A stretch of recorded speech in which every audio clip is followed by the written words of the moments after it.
오늘 함께 나누실 하나님의 말씀은 마태복음 5장 17절에서 20절 말씀입니다.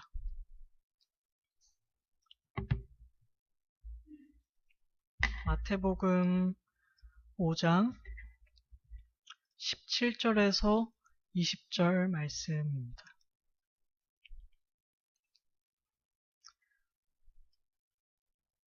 함께 읽으시겠습니다. 내가 율법이나 선지자를 폐하러 온 줄로 생각하지 말라. 폐하러 온 것이 아니요 완전하게 하려 함이라. 진실로 너희에게 이르노니 천지가 없어지기 전에는 율법의 1.1획도 결코 없어지지 아니하고 다 이루리라.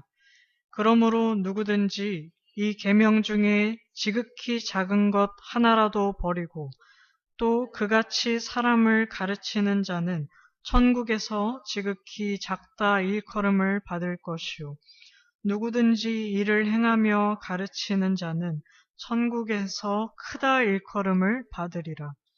내가 너희에게 이르노니 너희 의가 서기관과 바리새인보다 더 낫지 못하면 결코 천국에 들어가지 못하리라. 아멘. 오늘 더 나은 의라는 제목을 가지고 함께 말씀을 나누려고 합니다. 오늘 이제 마태복음 5장에서 7장까지는 우리가 흔히 산상설교라고 불리는 본문들입니다.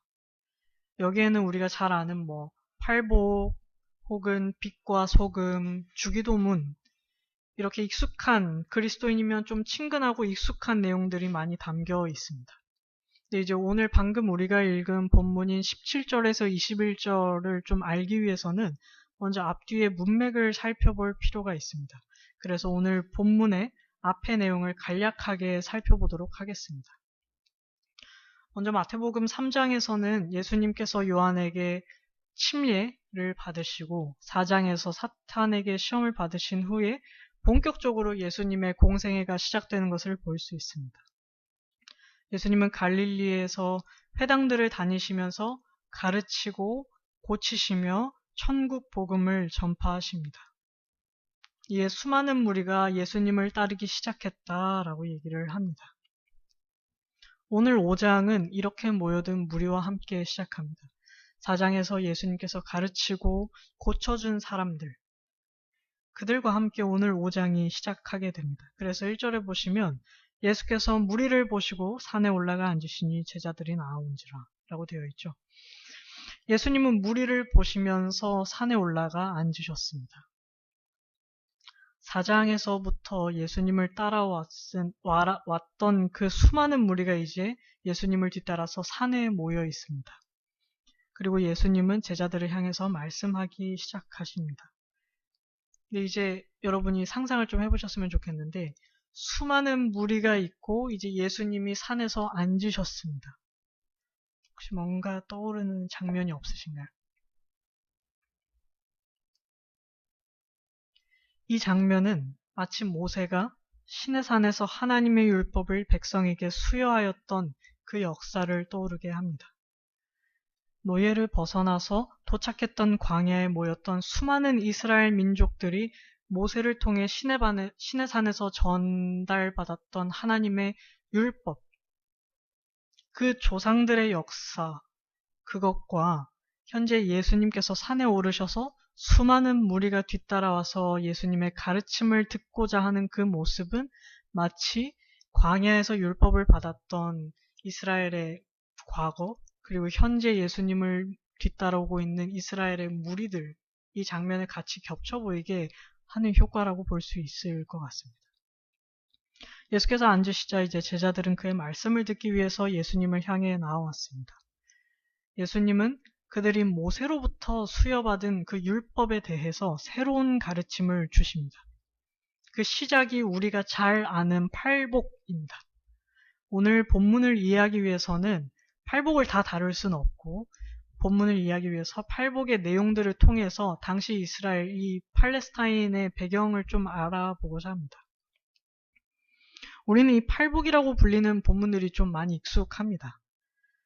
그래서 너무 익숙한 나머지 잘 의미가 와닿지 않고 다가오지 않고 이해되지 않을 수 있습니다. 더군다나 이때 시대적 배경과 우리가 살고 있는 세계가 너무 달라서 예수님과 우리가 이해했던 그 말씀과 지금 우리가 이렇게 보고 있는 말씀이 이해되는 바가 또 다르기도 합니다. 예수님이 말씀하시는 이 8가지 복은 여러분들이 읽어보시면 알겠지만 말도 안 되는 얘기입니다. 제가 감히 예수님의 말씀에 말도 안 되는 얘기라고 표현을 한 것은 유대인들의 이해에 따르면 지금 예수님께서 하시는 말씀이 정말 말도 안 되는 이해입니다. 심령이 가난한 자가 복이 있다, 애통한 자가 복이 있다, 온유한 자가 복이 있다, 의에 줄이고 이렇게 쭉 나오는데 가난하고 굶주리고 목마른 것이 복된 상태인가요? 여기 만약에 밥을 먹지 못해 있는 한 사람이 있다고 칩시다. 너무 가난해서 밥을 먹지 못한 상태. 여러분은 그 사람 앞에서 아우 인생이 참 복되십니다 라고 하실 수 있으신가요? 돌이나 안 맞으면 참 다행입니다. 지금 예수님 앞에 모여있는 청중들의 현실이 그렇습니다. 가난하다, 가난하다 그래도 사실 우리 현실과 참 달라서 와닿지 않죠. 우리가 11시 반과 5시 반에 하는 중요한 고민이 무엇입니까? 밥이에요, 밥. 뭘 먹을까? 수많은 식사 메뉴 중에서 우리는 무엇을 먹을까 고민합니다. 선택권이 있어요. 갈 시간이 없어도 배달 어플을 켜서 얼마든지 다양한 메뉴를 즐길 수 있습니다. 근데 지금 예수님의 눈앞에 있는 이 수많은 무리들은 무엇을 먹을까 고민할 수 없는 사람들입니다. 이 사람들은 선택권이 없는 사람들입니다. 이렇게 해도 잘 와닿지 않으실 것 같아서 단적인 예시로 1세기 당시에 팔레스타인의 역사를 기록한 책을 보면 음식을 먹을 때 집 문을 다 닫았다 그래요. 음식을 먹을 때는 집 문을 다 닫았습니다. 왜냐하면 이웃들한테 들킨다면 그 음식을 다 빼앗기기 때문입니다. 집안에서 아이가 음식을 먹고 있는데 그걸 엄마한테 들키면 엄마는 아이의 입을 열어서 그 먹던 음식을 자기 입속으로 넣었다고 합니다. 이제 얼마나 가난한지 아시겠죠? 예수님을 쫓아다니는 이 사람들, 직업이나 일자리가 많았으면 5,000명까지 모일 수가 없을 겁니다. 생업이 있고 그 낮 시간에 생업을 모두 뿌리치고 온다. 참 귀한 일이겠지만 당시 사람들은 그 시간에 어떤 경제활동을 할 수 있는 사람이 많이는 없었습니다. 애초에 자기 땅이 없었기 때문에 그런 시대의 상황입니다. 그래서 이들에게 빵 하나가 얼마나 귀하면 한 끼 해결해줬다고 왕으로 모시려고 했겠습니까? 당시 유대 지역은 이렇게 가난한 사람들이 흔하고 극심한 지역이었습니다. 제사를 드리려면 재물이 있어야 되는데 재물의 최소한이 비둘기잖아요. 비둘기. 근데 누가복음에서 과부가 헌금함에 넣었던 그 2렙돈은 비둘기조차 못 사는 돈입니다. 성전에 가고 싶어도 속죄를 받고 의로워지고 싶어도 의에 줄이고 목이 말라도 의로워질 수가 없는 사람들입니다. 그런 사람들을 향해서 예수님이 지금 뭐라고 하십니까? 복되다라고 하세요. 참 복됩니다, 여러분. 여러분은 예수님의 말씀이 동의가 가시나요?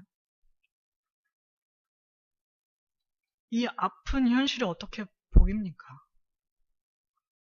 먹을 게 없어서 엄마가 아이에게 그런 짓을 해야 하는 상황이 어떻게 복되고 젊은 청년들이 가망이 없어서 자신의 생업을 포기하고 그냥 도둑이 되어버리는 게 나은 그런 현실이 비둘기조차 살 수 없어서 성전에 들어가지 못하고 속죄를 받을 수 없는 그 현실이 우리의 눈에는 복되게 보이지는 않습니다. 여기에 모여있는 사람들은 예수님께 고침을 받고 예수님께서 어떤 가르침을 주실까? 예수님이 입이 떨어지는 순간을 기다리고 있는데 그 첫 마디가 마카리오이 너희는 참 복되다라는 선언입니다. 불쌍하고 지지리도 궁상맞게 사는 사람들을 향해서 복되다라고 하십니다. 누가 복된 사람인지 완전히 바꿔버리시는 겁니다. 사람들이 생각할 때 복된 사람은 부유해서 가난한 사람을 돕는 사람이지 가난한 사람은 복되지 않습니다. 사람들이 생각할 때 복된 사람은 하나님께 가까이 갈 수 있는 사람, 지성소로 가까이 갈 수 있는 대제사장이 복된 사람이지 재물을 살 수 없어서 속죄를 받을 수 없는 그런 사람이 아닙니다. 근데 예수님께서 지금 그렇게 아픈 현실을 살아가는 사람들을 향해서 참 복됩니다, 여러분. 그 복되다를 새롭게 정의하고 계십니다. 그리고 그 복을 이 땅이 아니라 하늘과 연결시키고 계십니다. 그 복을 하나님과 연결시키고 계십니다. 근데 이제 여러분이 만약에 여기에 있던 무리 중 한 사람이라면 예수님 말씀을 듣고 어떤 생각을 하셨을 것 같으신가요? 그렇게 힘든 하루하루를 살아가고 있는 그 무리 중 한 사람이 나였다면 복되다? 복되다? 이 사람들은 살면서 그런 얘기를 한 번도 들어본 적이 없을 겁니다. 구질구질한 내 인생이 복되다고? 하루하루 먹고 살기 힘든 내 인생이 복되다고? 누구도 그들을 향해서 복되다고 한 적이 없습니다. 그들은 복된 사람의 도움을 받아서 살아가는 사람이었지 그들이 복된 사람은 아니었습니다. 우리가 생각하고 이 사람들이 생각했던 복된 사람은 누굽니까? 부자잖아요. 부유해서 남을 도와줄 수 있는 사람이 복된 사람이잖아요. 부유한 사람이 왜 복되다고 생각했을까요? 이 사람들은 고아와 과부와 나그네와 같은 가난한 사람들을 도와줄 수 있었기 때문입니다. 이것이 참 복된 삶이죠. 자기들 떵떵거리고 흥청망청 쓸 수 있어서 복된 것이 아니라 가난하고 먹지 못하고 배를 굶주리고 의에 주렸던 그 사람들을 도와줄 수 있었기 때문입니다. 이스라엘의 율법에 따르면 부유한 사람 주변에는 가난한 사람이 없어야 합니다. 왜냐하면 부유한 사람들이 가난한 사람을 도와주어야 하는 의무를 가지기 때문입니다. 하나님은 아브라함을 복으로 부르셨어요. 아브라함에게 복을 주시는 것뿐만 아니라 아브라함을 복으로 만드셔서 주변에 흘려보내시는 것이 하나님께서 내가 너를 복으로 삼겠다, 복으로 만들겠다라고 하시는 것입니다. 근데 왜 그렇게 아브라함을 추앙하고 아브라함의 자손이라고 떳떳하게 밝히는 그 사람들의 역사가 담긴 선지서는 고아와 과부와 나그네들의 이야기들이 왜 이렇게도 많습니까? 이스라엘의 역사 속에 부유한 사람이 한 명도 없어서일까요? 내 고관들은 패역하여 도둑과 짝하며 다 뇌물을 사랑하며 예물을 구하며 고아를 위하여 신원하지 아니하며 과부의 송사를 수리하지 아니하는도다. 그들이 내 가운데서 부모를 업신여겼으며 내 가운데서 나그네를 학대하였으며 내 가운데서 고아와 과부를 해하였도다. 과부와 고아와 나그네와 궁핍한 자를 압제하지 말며 서로 해하려고 마음에 도모하지 말라 하였으나 그들이 듣기를 싫어하여 등을 돌리며 듣지 아니하려고 귀를 막으며 내가 심판하러 너희에게 임할 것이라. 점치는 자에게와 간음하는 자에게와 거짓 맹세하는 자에게와 품꾼의 삭세에 대하여 억울하게 하며 과부와 고아를 압제하며 나그네를 억울하게 하며 나를 경외하지 아니하는 자들에게 속히 증언하리라. 만군의 여호와가 말하였느니라. 제가 지금 읽은 이 본문들은 이사야와 에스겔과 스가랴와 말라기와 수도 없이 선지서에서 수도 없이 그 사람들을 회개하라고 요청하는 내용들입니다. 이스라엘이 이방 민족에게 멸망당하고 포로가 된 그 이유가 여러 가지가 있겠습니다만 고아와 과부들, 나그네들을 돌보지 않았기 때문이라고도 하나님께서 말씀하십니다. 그리고 그렇게 가난한 사람들이 오늘 본문에 여전히 있지 않습니까? 멸망 전에 이스라엘에게 부유함과 명예와 권력과 지혜는 무엇이 되었습니까? 그들에게는 더 이상 복이 되지 않았고 오히려 저주가 되었습니다. 부유함이 오히려 멸망받고 포로가 되는 이유가 되었습니다. 자신이 받은 복은 누릴 뿐만 아니라 흘려야 합니다. 근데 이 사람들이 땅에서 복을 쌓기 시작했어요. 바벨탑처럼 복을 쌓기 시작했습니다. 집을 땅에서부터 지으려고 했습니다. 그러니 하나님께서 흩으시는 겁니다. 복을 흘려보내라고 복을 주셨는데 자신이 복의 통로가 되는 것이 아니라 복을 가지고만 있고 나누지를 않으니까 막힌 하수구가 역류하는 것처럼 그 사람들에게는 복이 아니라 저주가 되고 해가 되었습니다. 누려야 할 사람이 못 누리고 있는 것입니다.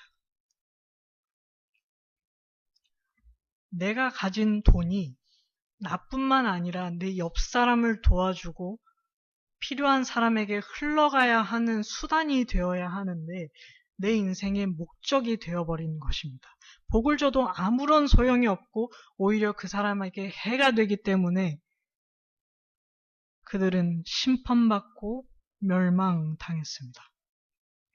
아까 말씀드렸다시피 원래 이스라엘에는 가난한 사람이 없어야 정상입니다. 여러 제도와 율법이 가난한 사람이 남아있을 수가 없는 구조입니다. 내 소득의 10분의 1을 가난한 사람들에게 베풀어야 하고 희년이 되면 땅을 돌려줘야 하고 이런 구조에서 가난한 사람은 오래 지속될 수 없습니다. 그러나 예수님께서 오시는 지금까지도 밥 한 끼 제대로 먹지 못하는 사람들이 여전히 너무 많지 않습니까?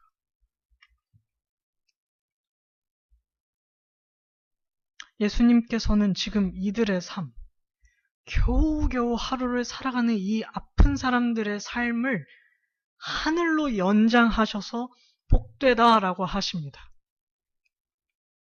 천국이 하나님이 누구에게 다가오는가? 원하고 필요한 사람에게 다가오신다는 겁니다. 하나님이 천국이 필요한 그 사람이 바로 복된 사람이다 라고 알려주시는 것입니다. 지금 하나님과 가까운 사람은 대제사장이 아니라 예수님 곁에 모여있는 이 무리들이었습니다. 이들의 삶에는 하나님이 필요했습니다. 절실히도 필요했습니다. 이들의 삶은 이 땅에서 오래 살고 싶은 삶이 아니었습니다. 그래서 예수께서 전하시는 천국 복음, 그 복된 소식이 이들에게 더 가까웠기에 복된 사람들이라고 말씀하십니다.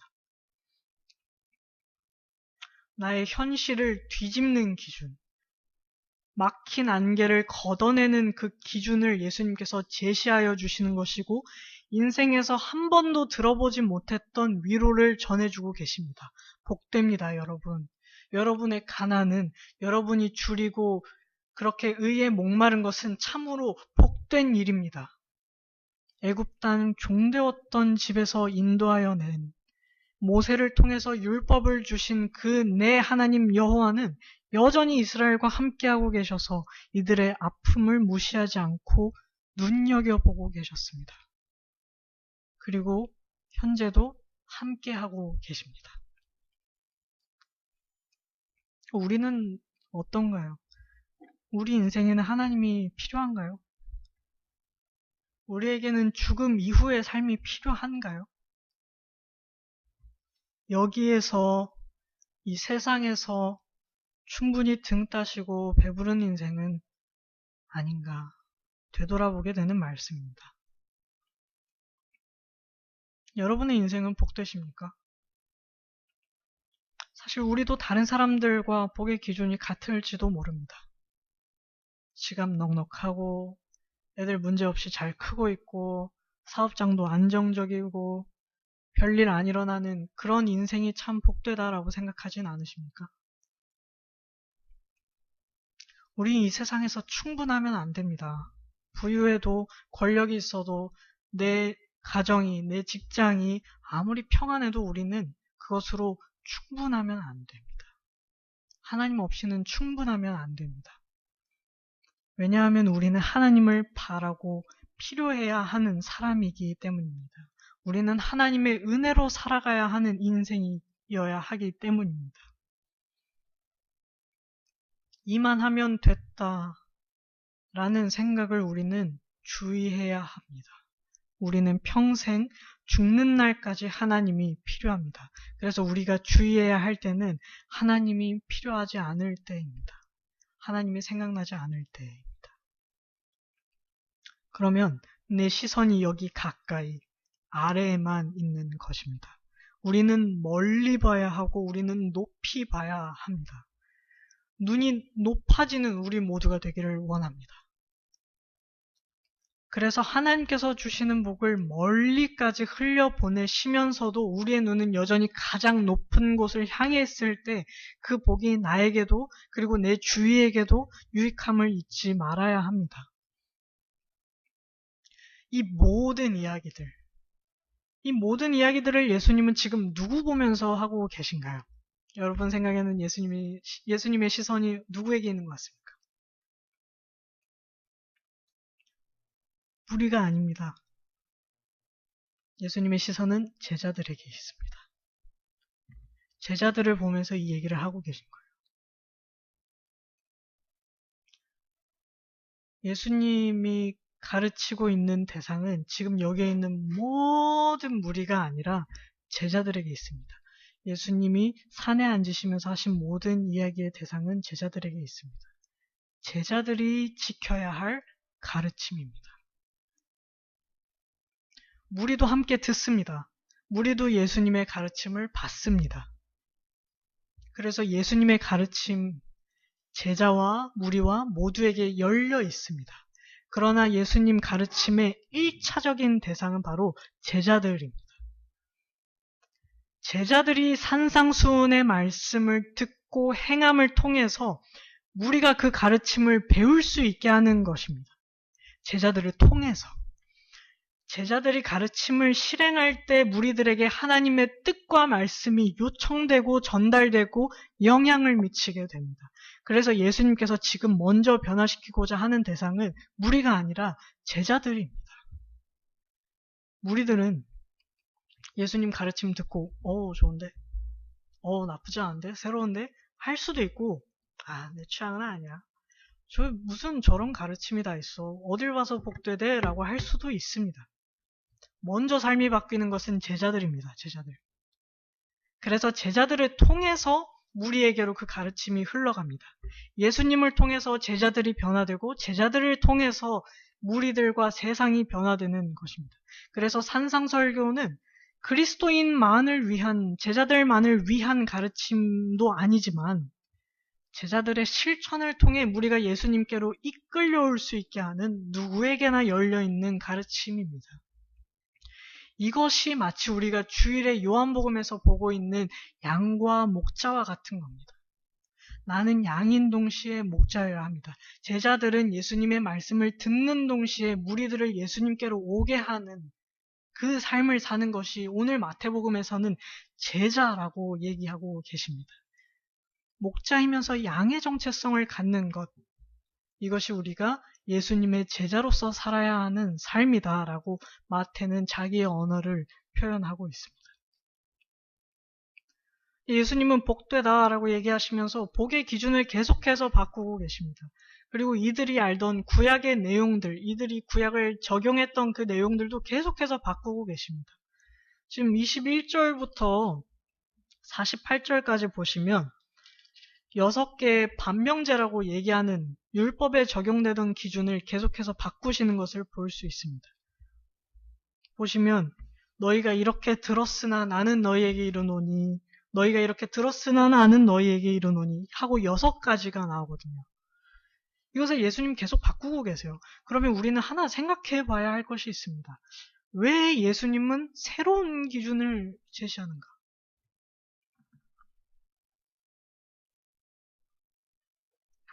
그냥 예수님이 아무런 이유 없이 야, 나 똑똑해 라고 하시기 위해서 이렇게 말씀하시는 게 아니라 너희가 들었으나 나는 너희에게 이렇게 말을 한다 라고 하시는 이유는 있을 것입니다. 왜 예수님은 새로운 기준을 제시하는가? 지금까지 유대인들에게 전달되었던, 예수님 시대 유대인들에게까지 전달되어 왔던 구약에 대한 해석이 잘못되어 있는 겁니다. 구약 자체가 잘못되지 않았어요. 율법과 선지자들의 말이 잘못된 것이 아니라 그에 대한 해석, 장로들의 전통이 지금 잘못되어 있다라고 얘기를 해주시는 겁니다. 하나님은 이스라엘에게 율법을 주셨지만 일부러 그 사이사이에 공백을 두셨습니다. 융통성 있게 알아서 잘 지킬 수 있도록 그 여백을 허용하셨어요. 근데 장로들이 그 사이를 빼곡하게 채워놨습니다. 숨 쉴 틈이 없는 율법으로 만들어놨습니다. 하나님은 원래 그런 의도로 이스라엘한테 율법을 주시지 않았습니다. 하나님이 이스라엘에게 주신 율법은 하나님의 애정이 담긴 선물입니다. 이거 진짜 좋아. 이대로 살면 정말 좋아. 이대로 살면 복되다라고 얘기하시는 것이 하나님께서 이스라엘에게 주신 선물로서의 율법, 하나님의 사랑과 애정이 담겨있는 그 율법인데 지금 장로들이 어떻게 만든 겁니까? 이렇게 안 살기만 해. 너네 이렇게 안 살면 구원 못 받아. 이렇게 안 살면 하나님 백성 아니야. 할례 못 받으면 하나님 백성 아니야. 너네 안식일 어겼는데 어떻게 하나님이 너희를? 지금 장로들이 만든 율법을 통해서는 하나님의 사랑을 느낄 수 없게 되어 있어요. 하나님의 의도가 오해된 율법, 장로들이 역사적으로 잘못 해석해온 율법의 원 의도, 하나님의 원래 뜻을 예수님께서 이제 여기에서 설명해 주시는 것입니다. 근데 예수님은 이렇게 자신이 가르치시면 사람들이 오해할 수도 있음을 아시고 17절에서 예수님의 가르침의 이유를 설명하십니다. 오늘의 본문이죠. 내가 율법이나 선지자를 폐하러 온 줄로 생각하지 말라. 폐하러 온 것이 아니오 완전하게 하려 함이라. 예수님이 우리에게 알려주시는, 이들에게 알려주시는 새로운 율법의 내용들은 이 사람들이 느꼈을 때 저거 율법 없애려는 거 아니야? 저 사람 선지자들의 말을 없애려는 거 아니야?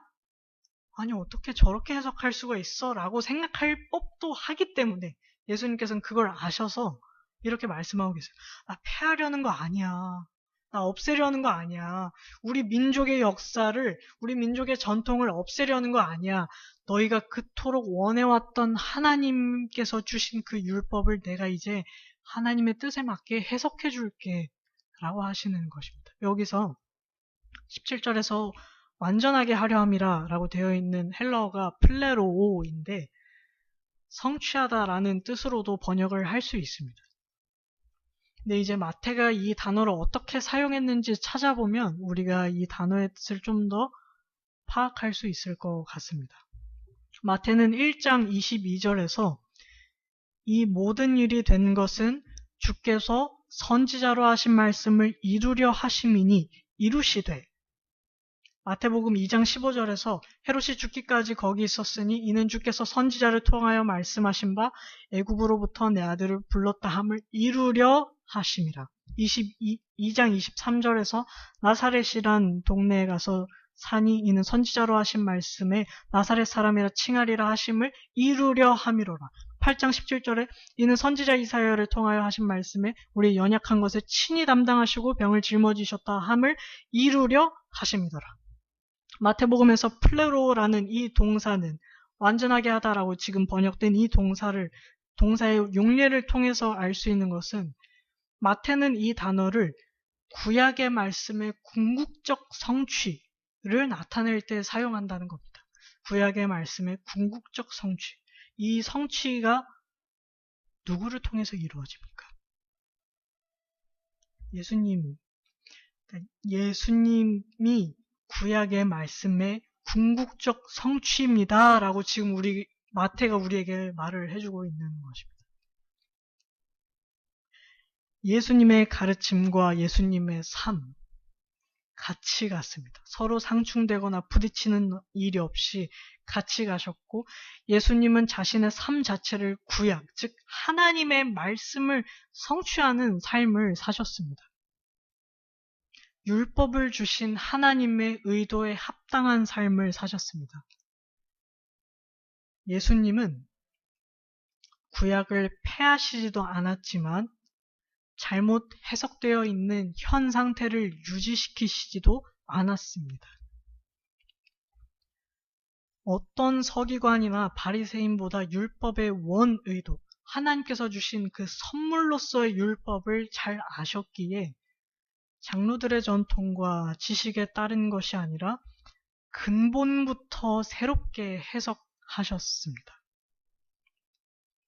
그동안 잘못 해석되어 왔고 잘 지켜오지 못했던 율법, 놓치고 있는 율법, 그 율법과 거기 안에 담긴 정신이 있음을 알고 이렇게 해석을 해주셨습니다. 장로들의 전통이 만들어낸 수없이 많은 율법의 격가지들을 예수님께서는 이렇게 요약하십니다. 마태복음 22장 37절에서 40절입니다. 예수께서 이르시되 내 마음을 다하고 목숨을 다하고 뜻을 다하여 주 너의 하나님을 사랑하라 하셨으니 이것이 크고 첫째 되는 계명이요 둘째도 그와 같으니 내 이웃을 내 자신과 같이 사랑하라 하셨으니 이 두 계명이 온 율법과 선지자의 강령이니라. 예수님께서 요약하신 구약의 말씀은 하나님의 사랑과 이웃 사랑이라는 사랑의 이중 계명입니다. 이것은 분리되는 것이 아니라 동전의 양면이 있듯이 하나님 사랑과 이웃 사랑이 여기 이렇게 같이 붙어 있는 겁니다. 이것이 율법과 선지자, 구약에 담긴 정수다라고 얘기를 하시는 것이죠.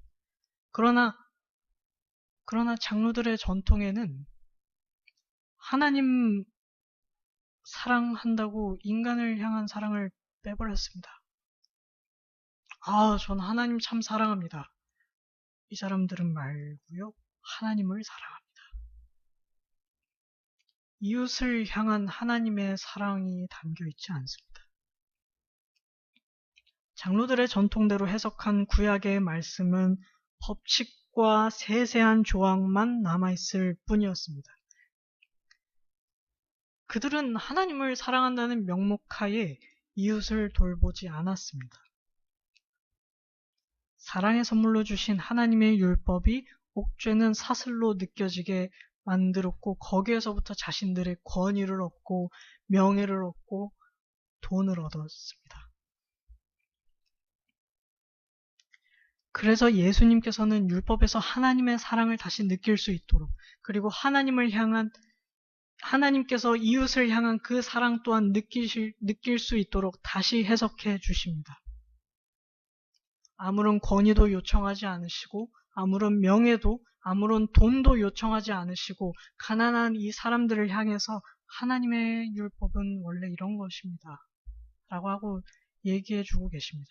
그래서 안식일에 병자를 고치시거나 식사 전에 손을 씻지 않고 안식일에 밀 이삭을 베어먹는 제자들에 대해서 혼내시는 것이 아니라 오히려 예수님께서 거기 안에 담겨있던 하나님의 사랑을 다시 이렇게 끄집어내 주시는 겁니다.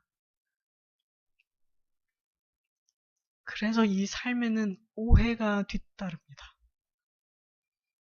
율법과 선지자를 폐한다는 오해가 뒤따릅니다. 이게 예수님과 초대교회 성도들이 봤던 오해입니다. 예수님을 따라 살며 율법의 궁극적 가치와 정신을 지키면서 살았지만 초대교회 성도들이 받았던 오해는 율법과 선지자들의 말, 저 사람들은 구약을 폐하는 사람들이다. 누구보다 하나님의 원 의도에 가깝게 살고 있었고 율법을 그렇게 실천하고 있었지만 그 사람들은 하나님의 의도를 폐하는 사람들이다. 하나님의 말씀을 폐하는 사람들이다. 라는 오해를 받는 것이죠. 실제로 예수님은 많은 오해를 받으셨음을 우리는 복음서를 통해서 볼 수 있습니다. 안식일을 지키지 않는다. 신성모독한다. 그래서 사람들은 예수님을 구약을 폐하는 사람이라고 생각했습니다. 그래서 바울이 그렇게도 그리스도인들을 쫓아다니면서 박해하고 그런 것이 구약을 폐한다, 우리들의 전통을 폐한다라는 것입니다. 예수님은 이러한 오해가 생길 것을 짐작하셨습니다. 나를 위해 박해받는 자는 복되다. 나 때문에 박해받는 자는 복되다. 가난한 것도 복되고 의에 줄인 것도 복되고 이러한 오해를 받으면서 사시는 여러분들도 참 복됩니다. 라고 얘기를 하십니다. 예수님께서는 18절을 덧붙이심으로 다시 강조하십니다. 진실로 너희에게 이르노니 천지가 없어지기 전에는 율법의 1.1획도 결코 없어지지 아니하고 다 이루리라. 우리는 이제 광야교회에 다닌 지 좀 된 사람들은 진실로 너희에게 이른다 라는 말을 예수님께서 언제 사용하시는지 대충은 알고 있습니다. 언제일까요? 예수님이 언제 진실로 라고 얘기를 하실까요?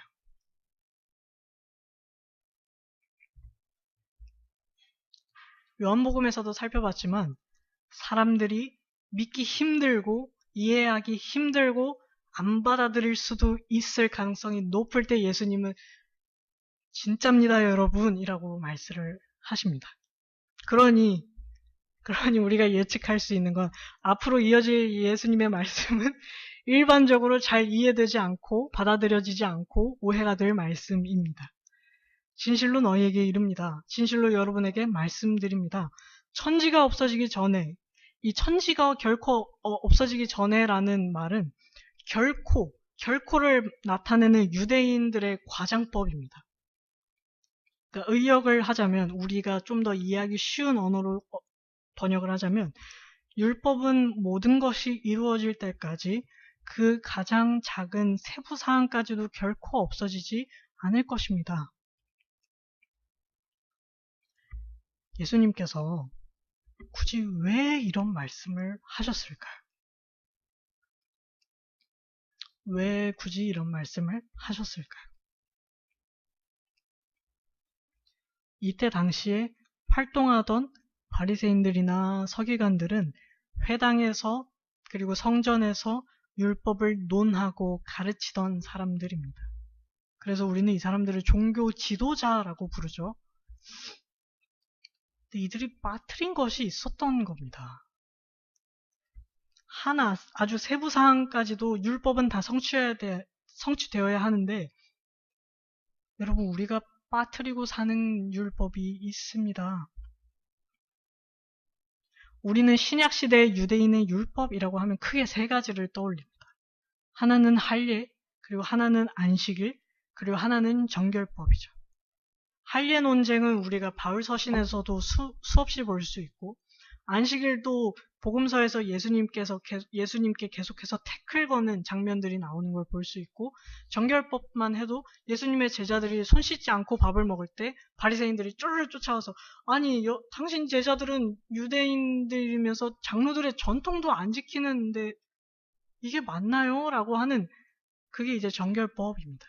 그래서 이방인들과 멀리하는 거고 나의 정결을 유지해야 하는 거죠. 근데 그 외에는요? 그 외에는 다 어디 갔습니까? 이웃을 사랑하라고 하는 레위기 19장의 말씀도 가난한 자를 돕지 않았다고 비판하는 그 수많은 예언자들의 외침이 다 어디 갔습니까? 이들이 지키던 율법 안에 녹아져 있을까요? 사실 이때 당시에 이제 바리새인들이라고 불리는 사람들도 요즘처럼 율법 해석을 두고 두 학파로 갈라져 있었습니다. 요즘에는 이제 크게는 칼빈주의와 웨슬리안이라고 해서 이렇게 좀 갈리는 모습을 볼 수 있는데 이때 당시에 바리새인들도 이제 두 학파로 갈려져 있었습니다. 하나는 힐렐 학파라고 불리는 사람들이고 하나는 샴마이 학파라고 불리는 사람들입니다. 둘 다 사람 이름인데요. 이 사람의 전통을 쫓던 사람들, 이 사람의 전통을 쫓던 사람들로 나뉘어 있었습니다. 앞에 말씀드린 힐렐 학파는 율법 준수에 대해서 좀 온건한 사람들이고, 샴마이 학파는 율법 준수에 대해서 되게 급진적이고 보수적인 걸 준수하던 사람들입니다. 이 두 학파가 서로 다른 성격을 띠고 있으면서 서로 주장하는 강조점도 달라졌습니다. 누구는 뭐 율법의 어떤 측면을, 또 다른 누군가는 율법의 또 다른 측면을 강조하게 되죠. 그러니까 어느 정도였냐 그러면은 국가기념일을 정할 때 우리가 교리 논쟁에서 이겼던 날이야 하는 날을 국가공휴일로 정했습니다. 와! 우리는 국가공휴일은 광복절이나 뭐 한글날이나 이 정도는, 그러니까 하나가 되었던 날을 정한 반면에 우리 교리 논쟁에서 승리했습니다, 여러분. 이게 국가기념일이었던 거죠. 이렇게 되면 생기는 문제점은 참 많습니다. 자신의 학파에 유리한 율법들을 중심으로 가르치게 되면 가르치지 않고 강조하지 않는 율법들이 생겨납니다.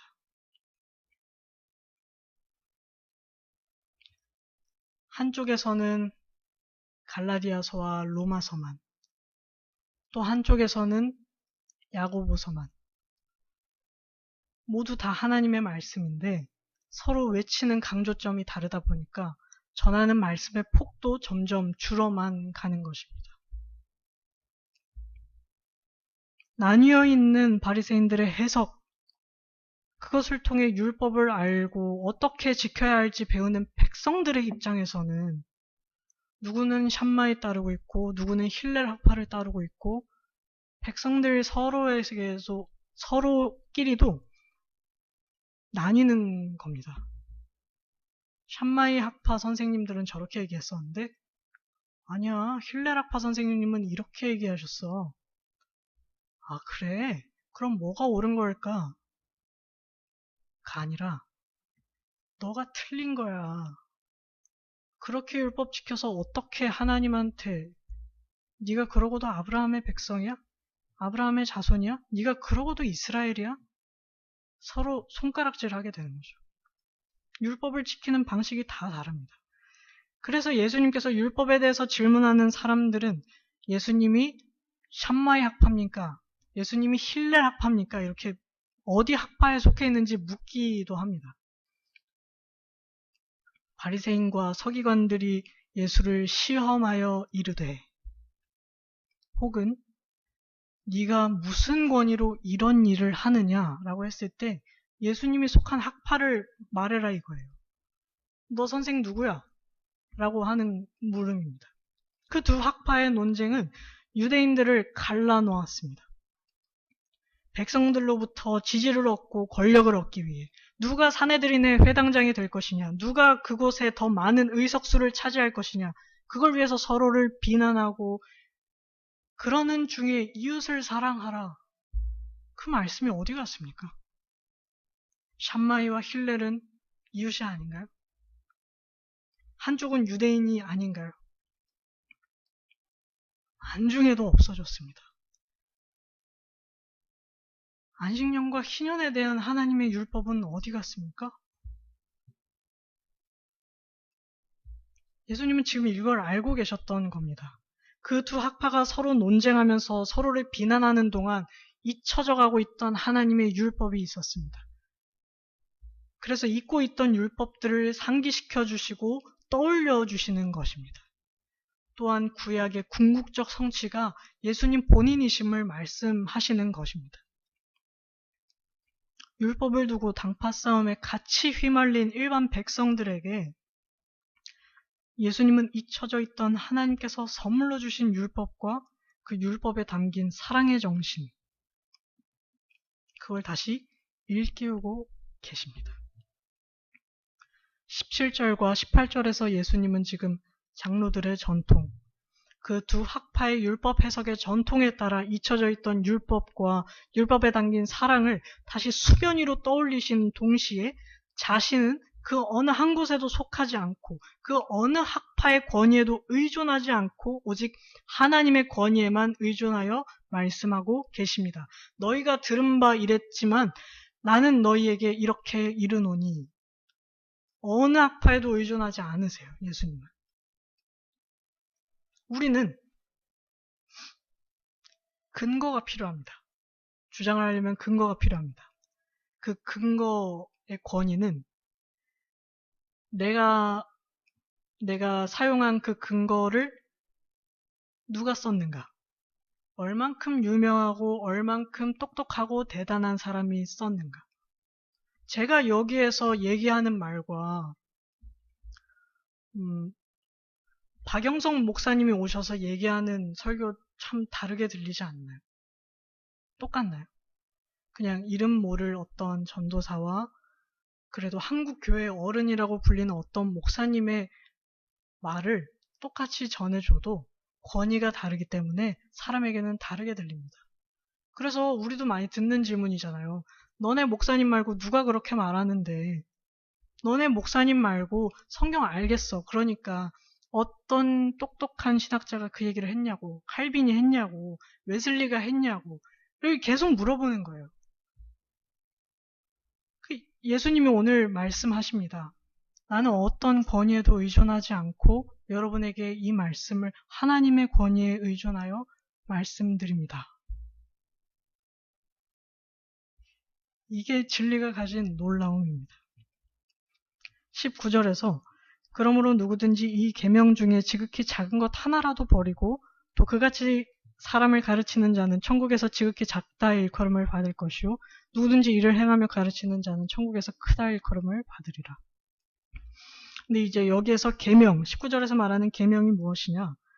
이것이 이제 21절부터 48절까지 아까 말씀드렸던 6개의 반명제를 가리킨다고 볼 수 있습니다. 6개의 반명제를 보시면 22절만 보시면 21절 끝에서 뭐뭐 하였다는 것을 너희가 들었으나 22절 나는 너희에게 이르노니 이게 지금 6번 반복되거든요. 그래서 뭐뭐라고 하는 것을 너희가 들었으나 나는 너희에게 이르노니 라는 구조로 6개가 제시되고 있습니다. 이 내용을 살펴보면 예수님께서는 그 누구보다도 급진적인 해석과 요구를 하시는 것처럼 보입니다. 그러나 예수님께서 이야기하시고자 하는 것은 결국 율법을 통해 사랑을 깨닫고 실천할 수 있다는 겁니다. 율법을 통해 사랑을 깨닫고 그 사랑을 실천할 수 있다. 덧붙여서 하나님의 나라에 들어가는 것이 얼마나 귀한 일인가, 가치 있는 일인가를 알려주십니다. 바리새인과 서기관들의 율법 해석은 규격을 벗어나지 않는 배려까지였습니다. 규격을 벗어나지 않는 배려. 그 이상 앞으로 나가지는 않았습니다. 그러니까 사랑하기보다는 민폐를 끼치지 않는 정도. 사랑하기보다 적당히 거리를 지키면서 서로 불편하지 않게 하는 정도였습니다. 하나님을 사랑한다는 것을 명분으로 내 곁에 있는 이웃이 어찌 되는가는 크게 상관하지 않았습니다. 그러나 예수님은 위대한 율법학자인 샴마이와 힐렐의 권위에 의존하는 것이 아니라 예수님은 예수님 스스로 하나님의 권위에 의존해서 사랑과 율법이 부딪히지 않게 해석해 주십니다. 그리고 그것을 삶으로 먼저 보여주셔서 이 사람들이 우리가 따라갈 수 있는 본이 되어 주셨습니다. 예수님의 삶이 참 평범해 보이는 사람으로 태어나신 그 이유는 우리가 평범한 사람이라서 그렇습니다. 예수님께서 본이 되어 주시려면 우리가 본을 보고 따라갈 수 있는 정도로 사셔야 합니다. 예수님이 대단한 바리새인으로 태어나셨으면 일반적인 백성들은 그렇게 살 수 없습니다. 저는 그런 귀족 가문이 아닌데요, 예수님. 저는 그렇게 똑똑한 머리를 타고나지 않았는데요, 예수님. 괜찮습니다, 여러분. 저를 따라 사십시오. 라고 얘기할 수 있는 삶을 예수님께서 사셨다는 겁니다. 예수님은 구약의 진정한 의미, 율법과 선지자의 진정한 의미인 사랑을 알려주시고 규격화되고 세밀한 율법이 아니라 하나님께서 주셨을 때와 같이 말씀 안에서 자유롭게 사랑하며 살아가십시오. 그리고 그렇게 할 수 있습니다를 가르쳐 주십니다. 이것이 예수님께서 이 땅에 이루신 구약의 궁극적인 성취입니다. 자유롭게 사랑하며 살아가는 것. 예수님은 여기서 예수님께서 말씀하시는 계명들, 예수님의 율법과 해석과 성취를 따라 살면서 이것을 가르치는 사람들이 천국에서 불리는 것과 연결짓고 계십니다. 우리는 왜 예수님을 따라서 살아야 합니까? 왜 예수님을? 그리고 그것이 천국에서의 크고 작음과 어떤 상관관계가 있습니까? 13절에서 16절처럼 우리의 사랑이 담긴 그 행실이 사람들로 하여금 하나님을 보게 만들기 때문입니다. 내 사랑으로 내가 먹고 마시겠습니다가 아니라 내 사랑이 나의 주위에 있는 사람들을 하나님을 보게 만들 수 있는 계기가 되기 때문입니다. 현재 여기서 예수님의 가르침의 대상은 제자들인 것을 우리가 잊지 말아야 합니다. 제자들이 예수님을 따라 살 때 우리가 예수님을 보게 되는 것 같이 우리의 삶 또한 우리가 예수님을 따라 살 때 사람들이 예수님을 보게 만듭니다. 그래서 크고 작다, 이것은 우리의 사랑의 크기와 관련되어 있습니다. 민폐 끼치지 않는 정도, 서로 불편하지 않을 정도로 각자의 담을 만들어서 수동적인 태도를 취하는 것이 아니라 능동적으로, 적극적으로 그 막힌 담을 육체로 허무신 예수님을 따라 살면서 나의 사랑이 더 많은 사람과 세상을 담아내는 것, 이것이 우리의 크고 작음입니다. 왜냐하면 천국에서 크고 작음은 하나님을 얼마나 닮았느냐인데 하나님은 사랑이시기 때문입니다. 하나님은 사랑이세요. 하나님은 사랑 그 자체십니다. 그러나 우리는 사랑의 부분만을 가지고 있죠. 그래서 우리는 사랑을 계속해서 키워나가야 하는 겁니다. 그렇다면 우리는 우리의 사랑의 크기만큼 우리의 크고 작음을 결정할 수 있습니다. 제가 느꼈을 때 예수님의 19절의 말씀은 굉장히 놀라운 말씀입니다. 정말 놀라운 말씀입니다. 이때 당시 사람들은 보잘것없고 별 볼 일 없고 하루하루 살아가는 게 너무나도 힘든 사람들에게 주신 말씀입니다. 병들고 삶에 희망이 없는 이 사람들에게 예수님께서 병과 약한 것들을 고쳐주신 다음에 하시는 말씀입니다. 재물 살 돈도 없는 이 무리들에게 천국에서 크다 일컬음을 받으실 수 있는 방법이 있습니다. 여러분의 돈이 아니라, 여러분의 지식이 아니라, 여러분의 명예와 권위와 혈통이 아니라, 여러분이 천국에서 그것 말고 크다고 일컬음을 받으실 수 있는 길이 있습니다, 여러분. 이게 이 사람들에게는 놀라운 말씀 아닙니까? 복되다를 넘어서는 말씀 아닙니까? 이 사람들이 자신이 천국에서 하나님께 인정받는 삶이라고 생각했겠습니까? 어떻게 감히 나 같은 게 천국에서 크다고 불릴 수 있을까? 예수님은 현실의 고통에 지쳐있는 무기력하고 낙담한 그들의 인생에 찾아오셔서 고쳐주시고 그들에게 소망의 위로를 건네시고 계시는 것입니다. 상한 심령에 위로를 주고 계시는 것입니다. 이 사람들은 자신들이 죄라고 불리는 것들을 가지고 있어서 하나님한테 결코 인정받지 못할 거라고 생각했습니다. 당장 먹고 살 게 없는데 어떻게 제사를 드리겠습니까? 내가 어떻게 하나님 앞에 감히 나아갈 수가 있겠습니까? 속죄도 받지 못한 내가 어떻게 감히 천국에 갈 수 있겠습니까? 여러분, 그게 죄가 아닙니다. 그리고 여러분을 하나님께서 인정해 주십니다. 여러분 참 복되십니다.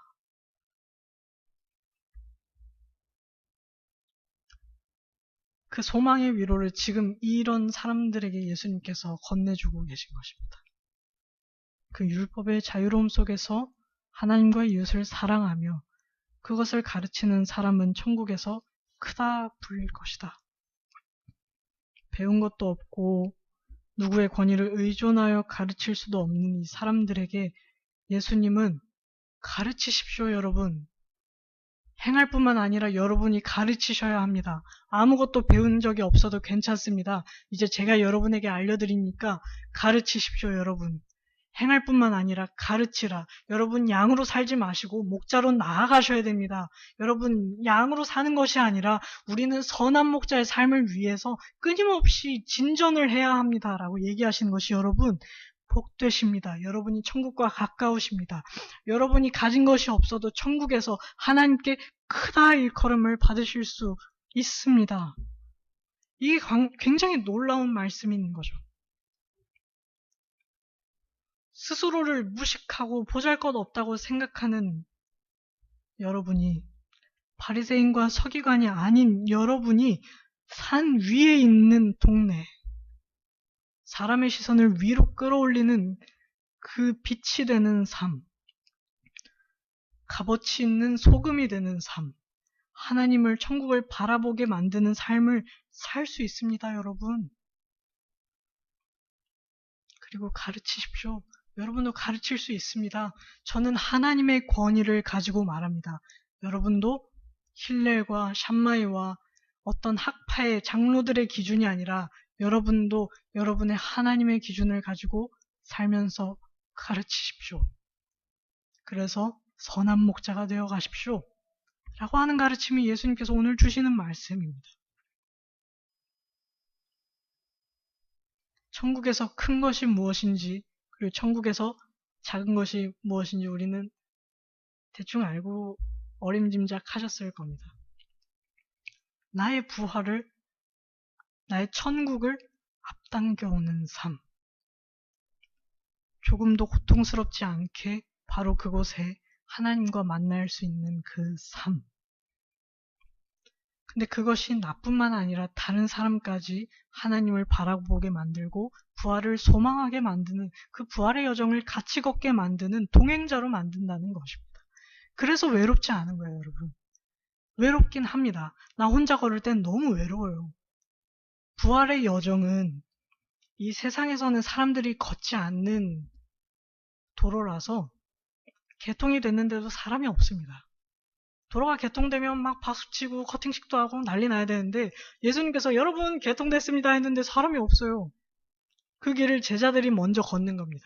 근데 제자들만 걸으면 외롭잖아요. 나 한 사람만 걸으면 외롭잖아요. 그래서 우리는 내 삶을 통해 다른 사람들이 하나님을 바라보고 나와 같은 길을 걸어갈 수 있도록, 나의 지름길을 개통된 하나님께서 개통시켜 주신 그 도로를 함께 걸어갈 수 있도록 우리는 사랑해야 하고, 그래서 내 삶을 통해 하나님과 이웃을 사랑하는 삶을 통해서 우리는 사람들이 산 위, 부활을 바라볼 수 있게 할 수 있습니다. 그리고 그 길을 가르쳐 주어야 합니다. 우리의 사랑의 크기가 커갈수록, 하나님을 닮은 크기가 커갈수록 우리는 우리의 부활을 앞당겨 올 수 있고, 이것이 여러분 천국에서 크다 일컬음을 받는 방법이라고 예수님께서 알려주신 것들입니다. 내가 너희에게 이르노니 너희 의가 서기관과 바리새인보다 더 낫지 못하면 결코 천국에 들어가지 못하리라. 무서운 말씀이에요. 너무 무섭습니다. 예수님이 이렇게 무섭게 얘기 안 하셨습니다. 너 이렇게 안 하면 천국에 못 들어간다 라고 하는 건 바리새인과 서기관과 무엇이 다릅니까? 예수님이 이렇게 말씀 안 하셨을 겁니다. 여기 애안이 사용이 됩니다. 만일에 애안, 그럴 일 없을 겁니다, 여러분. 그럴 가능성이 적습니다. 없진 않아요. 아예 없진 않지만 정말 희박한 가능성입니다.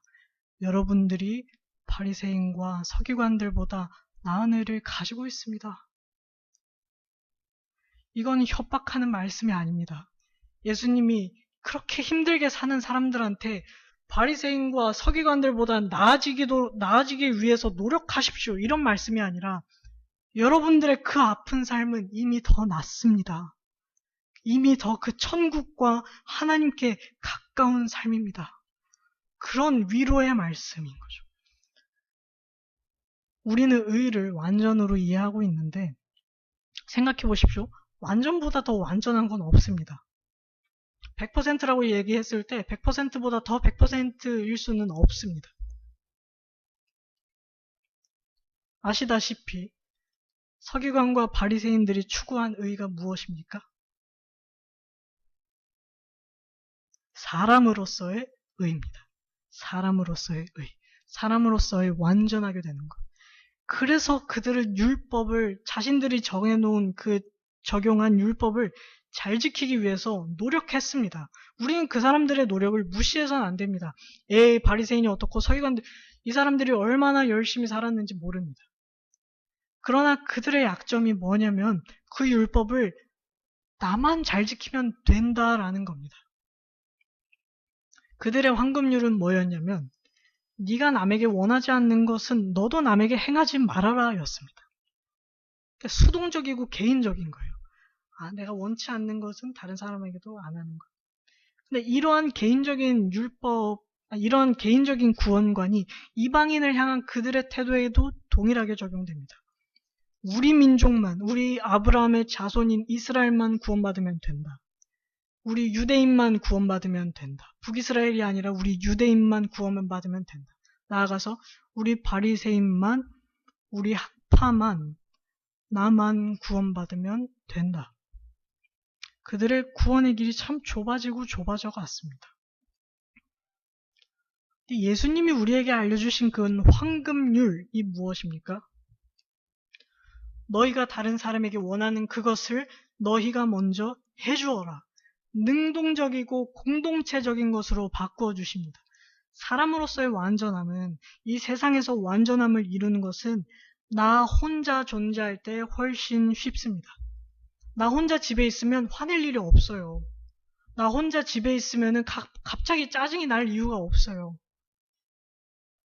근데 누가 있단 말이에요, 집에. 학교에 가면, 직장에 가면 누가 있단 말이에요. 나를 기쁘게 하는 사람들도 있지만 나를 힘들게 하고 내 완전함을 거스르려고 하는 누가 있단 말이에요. 내 법을 안 지키는 누가 있습니다. 내 영역이 좁으면 좁을수록 나는 완전해지기 쉽습니다.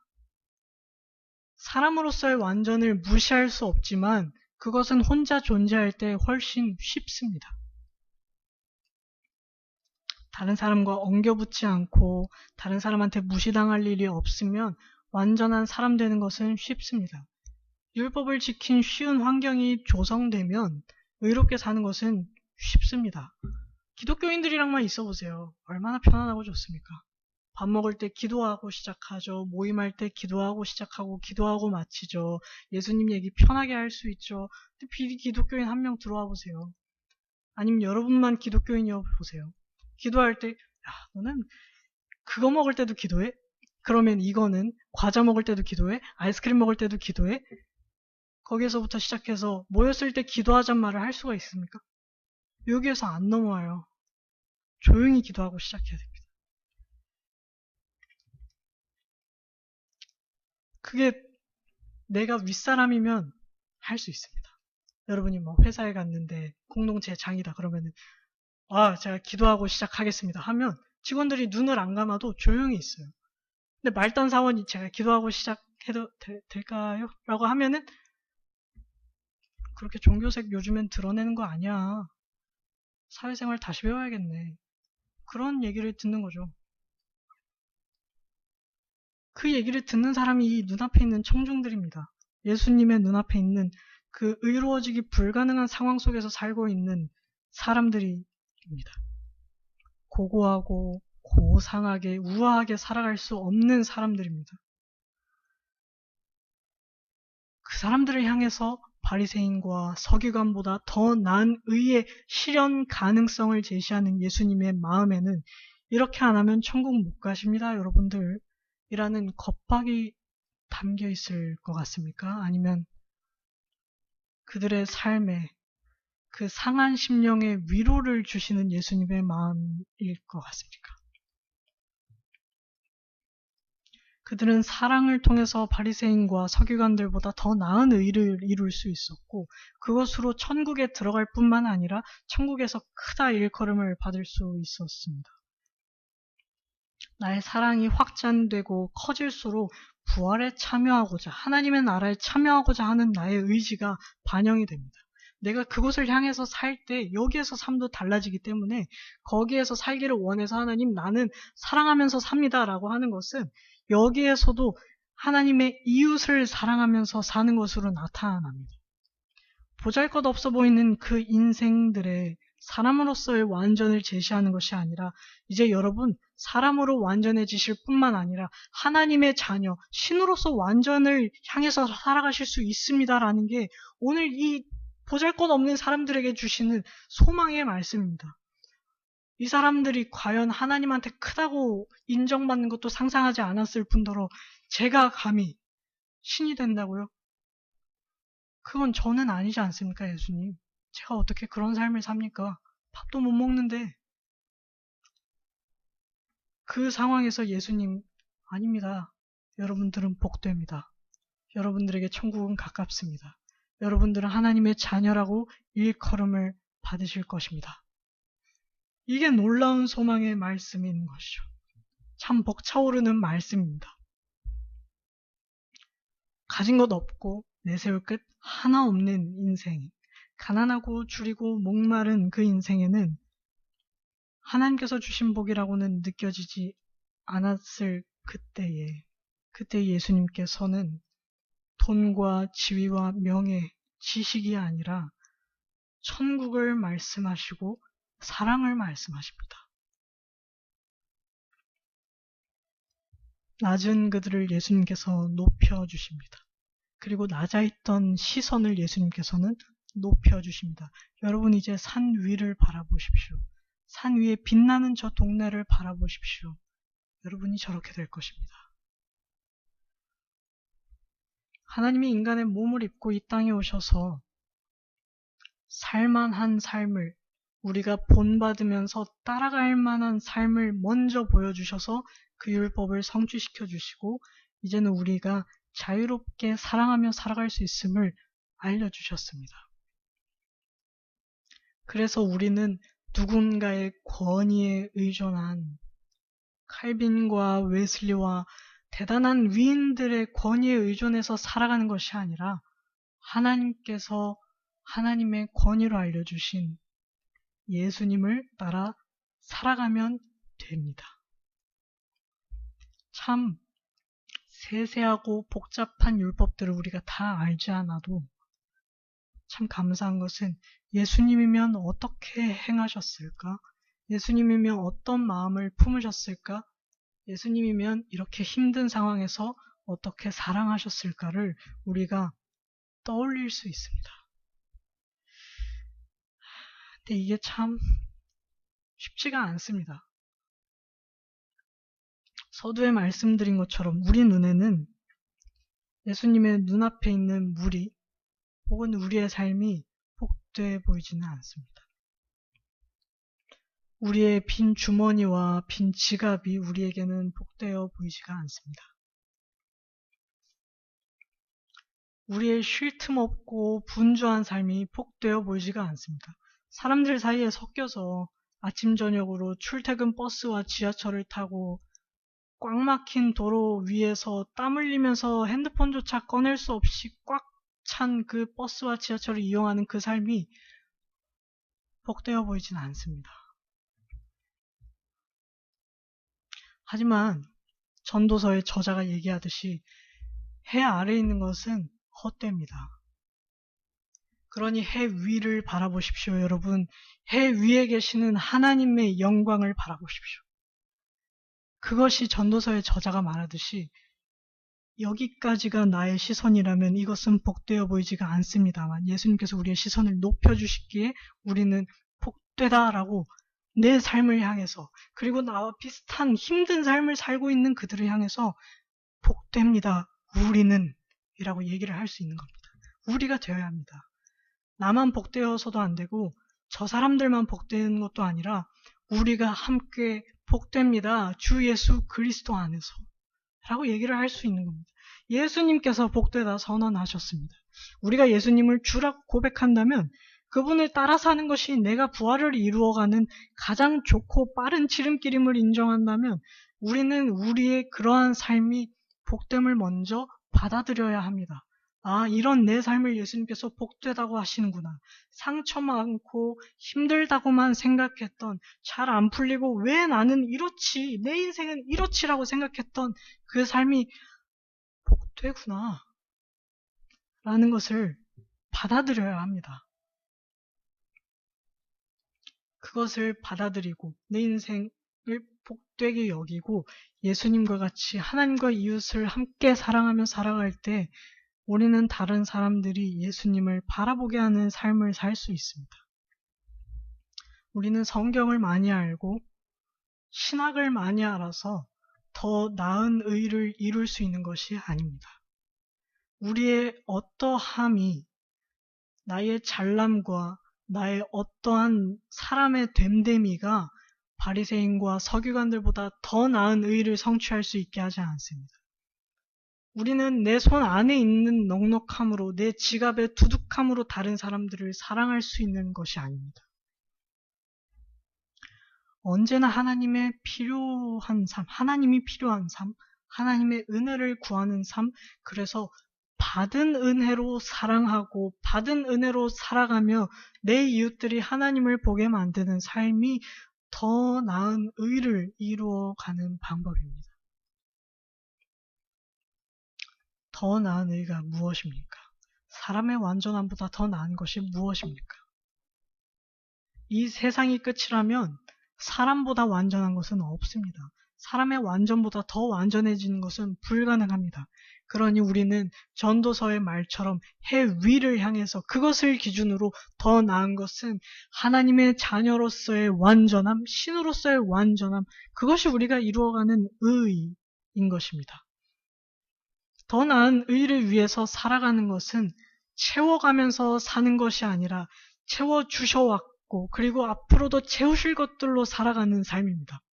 나의 삶의 필요가 채워지고 물질적인 풍요가 더해지는 것은 나만을 위함이 아니라 하나님의 공의와 사랑이 함께 실천되는 수단입니다. 하나님은 아브라함에게 그러하셨듯이 우리가 축복을 누리기만 하는 것이 아니라 축복의 통로가 되어서 하나님의 사랑을 전하고자 하십니다.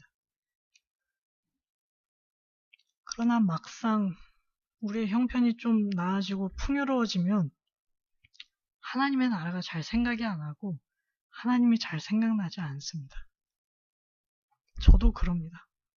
뭐가 좀 괜찮아지면 기도하다가도 기도가 잘 안 나오게 되고 형편이 좀 나아지면 말씀을 좀 덜 보게 되고 설교를 좀 덜 듣게 되고 이렇게까지 해야 되나? 이만하면 되지 않았나? 라는 생각을 하게 됩니다.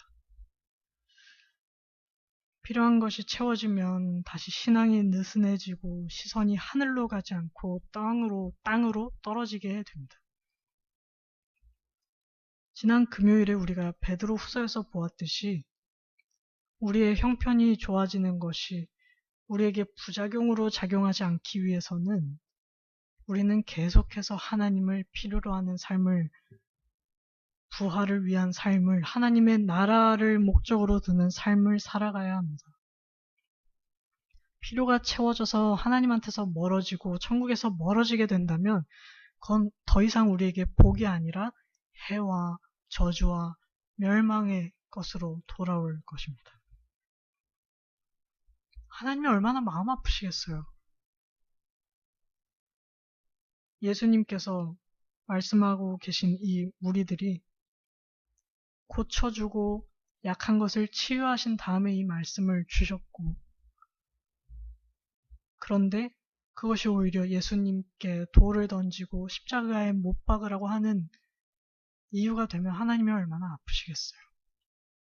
우리에게 주신 복이, 우리에게 주신 풍요가 더 이상 정말 가치 있는 것을 보지 않고 하나님을 보지 않고 여기에서 계속 살고 싶게 만든다면 하나님이 얼마나 마음 아프시겠습니까?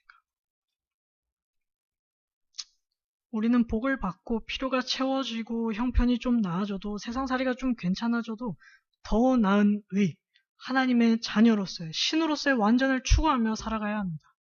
패할 것을 위한 삶이 아니라 패하지 않을 영원한 것을 위한 삶, 영원한 것을 위한 삶. 그것은 유한한 인간인 우리가 상상할 수 있는 가장 멋진 일일 겁니다. 유한한 존재가 상상하는 그 무한한 영원함이라는 영광, 우리는 그런 것을 감히 경험할 수 없지만 얼핏 느껴지는 그 순간들에서 우리는 우리가 경험할 수 없고 우리가 볼 수 없는 그것들을 상상할 때 참 하나님 자녀 되길 잘했다라는 생각이 들곤 합니다. 그래서 하나님께 나의 미래를 맡기는 것, 나의 소망을 하나님의 나라에 두는 것이 더 나은 의를 위하여 살아가는 삶입니다.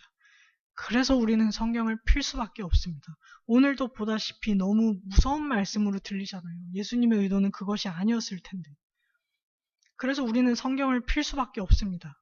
하나님의 사랑이 어떠한지, 내가 키워가야 하는 사랑이 어떠한 것인지 여기에서 알려주시기 때문입니다. 그래서 예수님은 제자들의 사랑을 확장시키기 위해서 그 시선을 멀리 두고 높게 두게 하시기 위해서 제자들에게 말씀하십니다. 예루살렘과 유대와 사마리아를 넘어서 땅끝까지 나의 제자를 만드십시오. 우리의 사랑의 크기가 땅끝까지 넓어져야 한다는 겁니다. 그리고 제자된 나의 삶을 통해 또 다른 나와 함께 이 길을 걸어갈 제자들이 있어야 한다는 것입니다. 제자된 우리가 먼저 바뀌어야 합니다. 우리의 복의 기준이, 우리의 의의 기준이 먼저 바뀌어야 합니다. 제자된 우리가 먼저 예수님과 같이 멀리 보는 시야를 가져야 합니다. 높게 보는 시야를 가져야 합니다. 그래서 하나님을 닮기 위한 우리의 사랑의 크기는 점점 더 넓어지고 높아져야 합니다.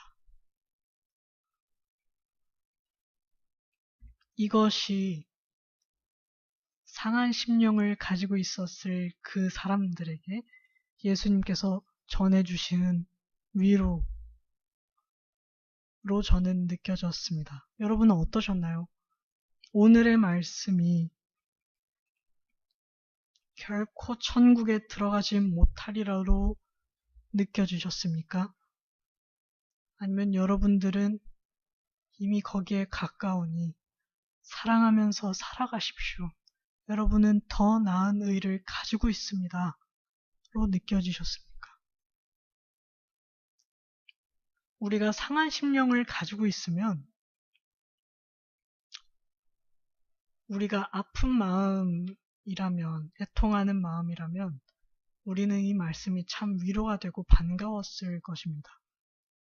우리가 너무 완벽한 사람이라면 우리는 이 말씀이 달갑지 않을 것입니다.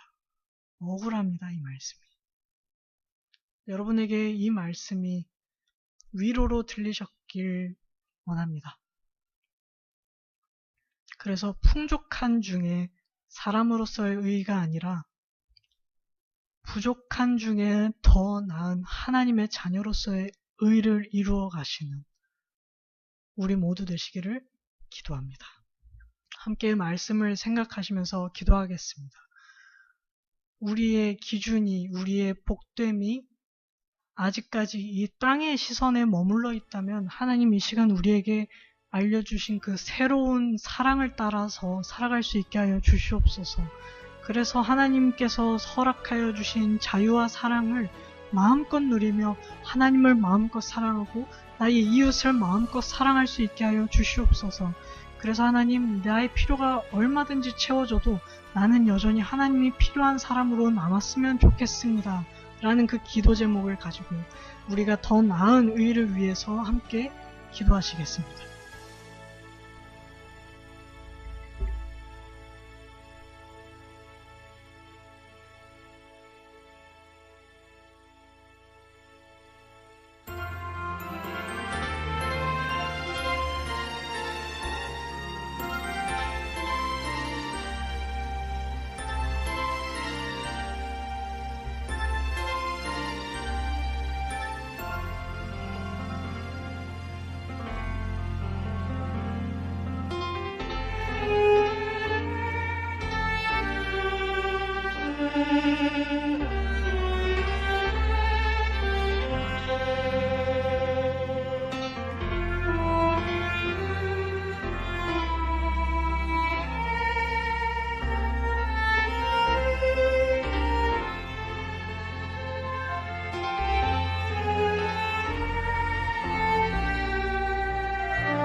우리와 언제나 함께 하시는 임마누엘의 하나님, 오늘 우리에게 하나님의 위로와 하나님의 사랑이 느껴지는 말씀을 보게 하여 주심에 감사드립니다. 우리의 부족함과 우리의 아픔이 이때까지는 우리에게 복으로 보이지 않았지만 하나님 이제는 그것이 천국과 가깝게 느껴지게 하시고 나의 고통과 나의 아픔을 통해서 하나님을 원하고 있다면, 여전히 하나님을 찾고 있다면 그것이 나에게 복으로 느껴지는 삶을 이제 우리가 살아갈 수 있게 하여 주시옵소서. 그래서 하나님의 나라와 하나님의 자녀로서의 완전을 인생의 목표로 삼고 나의 필요가 채워지고 내가 원하는 삶이 되었더라도 우리는 여전히 주 없이 살 수 없음을 고백하며 살아갈 수 있게 하여 주시옵소서. 그래서 하나님, 우리가 이 세상에서 영원히 살고 싶지 않은 삶이 되게 하여 주시고 우리를 복의 통로로 삼으셔서 하나님의 복과 하나님의 사랑과 하나님의 진리가 우리를 통해서 전해지는 하나님의 제자와 목자된 삶을 살 수 있게 하여 주시옵소서. 그래서 우리가 그렇게 하나님을 닮아갈 때 더욱더 닮게 하시고, 그래서 우리가 하나님을 너무 닮아서 하나님께서 크다고 얘기해 주시는, 하나님이 크다고 칭찬해 주시는 삶이 되어갈 수 있게 하여 주시옵소서. 감사하며 예수님의 이름으로 기도드립니다. 아멘. 우리 주기도문으로 기도회를 함께 마치시겠습니다. 하늘에 계신 우리 아버지여, 이름이 거룩히 여김을 받으시오며 나라의 임하옵시며 뜻이 하늘에서 이루어진 것 같이 땅에서도 이루어지이다. 오늘날 우리에게 일용할 양식을 주옵시고 우리가 우리에게 죄 지은 자를 사하여 준 것 같이 우리의 죄를 사하여 주옵시고 우리를 시험에 들게 하지 마옵시고 다만 악에서 구하옵소서. 대개 나라와 권세와 영광이 아버지께 영원히 있사옵나이다. 아멘.